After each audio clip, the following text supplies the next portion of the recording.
Brennyn, first off, I love you so very much.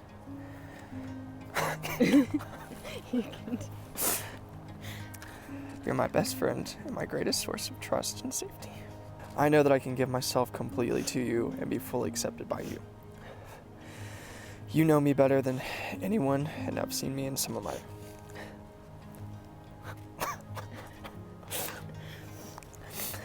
my worst moments and my best, and you still love me, and I cannot wait to spend the rest of my life with you.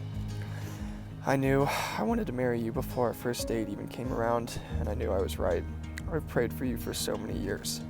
As I prayed about my own life and that God would bless me with a wife, He did far more than answer that prayer in giving me you. You are kind, smart, adventurous, a great listener, funny, and above all, an incredibly godly woman. You show me Christ daily in your patience and willingness to serve every day. I vow to you that I will do my best to be like Christ in your life. I will serve you by putting you first in all things. I will lead you by making sure I am following Christ above my own desires. I will care for you by being 100% committed to you in all times. I will be here for you no matter what until the day I die. I know I will fail in so many ways as a sinner, but praise be to God that through Him we find our strength.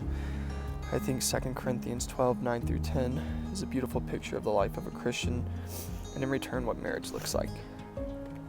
It reads, "But He said to me, my grace is sufficient for you, for my power is made perfect in weakness. Therefore I will boast all the more gladly of my weaknesses so that the power of Christ may rest upon me. For the sake of Christ, then I am content with weaknesses, insults, hardships, persecutions, and calamities. For when I am weak, then I am strong. Our ultimate strength together comes from the Lord, so when we fail each other, we know we can endure the greatest difficulties. Because when we are weak, then we are strong. I know that together we can overcome anything. Because together we are strong. I love you more than anything, Brent. You're the greatest thing that ever happened to me, and today you become my wife." Christian, I feel like people always start their vows by saying, when we first met, I never imagined this day was coming. I'm not going to do that because you already know that I intensely reject anything ordinary, and because a part of me has always known that one day we would be standing here together. I didn't really know how or when, but I knew that I would marry you. I've always been drawn to you in an inexplicable way, and when I discovered quickly after our first date that you shared in those feelings, it was a moment of confirmation in my heart that the Lord had prepared something for us that I could not even begin to fathom at the time. You were then, now are, and forever will be God's greatest gift to me. I don't know that I could ever explain how much I care about you in a way that would do you justice, but I know that falling in love with you has been the most fun I've ever had. I love your adventurous spirit and the way that you're truly not scared of trying anything. I love how you eagerly encourage me to follow suit, even though I'm immensely more cautious than you are. I love how much you love nature and you expressing your amazement of the Lord's creation. I love your humor and how you manage to make the worst jokes funny simply because they're coming from you. I love your laugh. It's one of my favorite things about you. I love your thoughtfulness and how attentive you are to the people that you love. I love your passion for justice and how you share in my heart for the marginalized. I love your grit. You're the most resilient and determined person I know, and I admire that so much about you. I love that you are sensitive and gentle, and that you let yourself feel emotions deeply and care richly. I love how fervently you chase after the Lord and His heart and His plans for you. I know Jesus more because of who you are. I love everything about you, Christian. I'm so excited to watch this list grow as we enter a covenant together.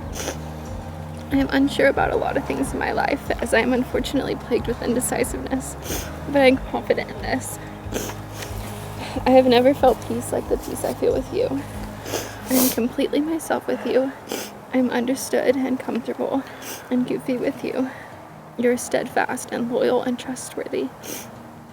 You are my best friend and my most trusted companion in the whole world.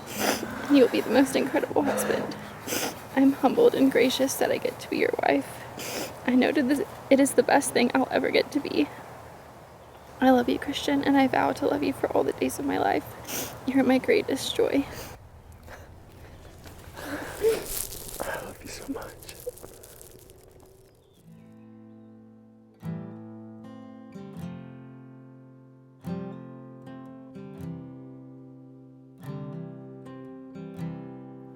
I would say that this is a long time coming, but it really hasn't been, if we're honest. I remember just over a year ago receiving a FaceTime from you, Christian, sitting in your chair in your apartment and talking about this girl named Brennyn, who you were thinking about taking on a date, and you weren't sure if it was a good idea or not because you were probably moving to Colorado. Obviously, you took her on that date, and the rest is history, and we're all glad for it.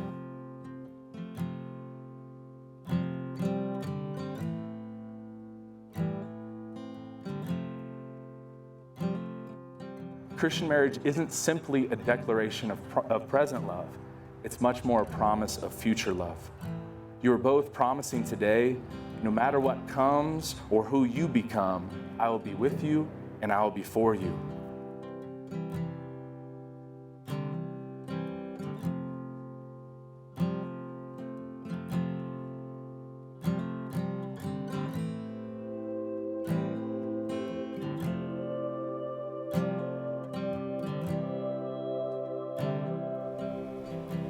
So I can turn? You look so beautiful.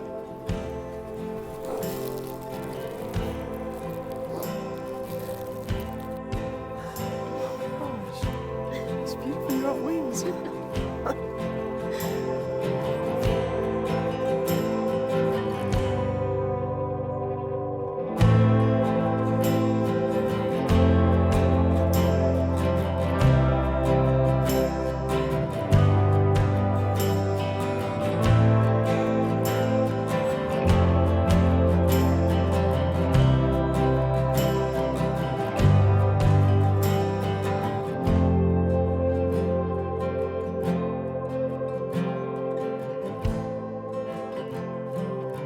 Now that Christian and Brennyn have given themselves in solemn vows and received rings as a pledge of the covenant, I now pronounce them husband and wife.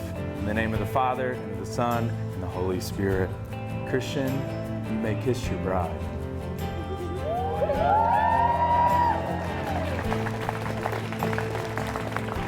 Ladies and gentlemen, by the power vested in me by the Church of God, it is my privilege to present to you for the first time Mr. and Mrs. Christian and Brennyn Rosenberg.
You are able to forgive because you understand that you've been forgiven. And you're able to serve because you know you've been served. You can walk humbly together because Christ humbled himself for you.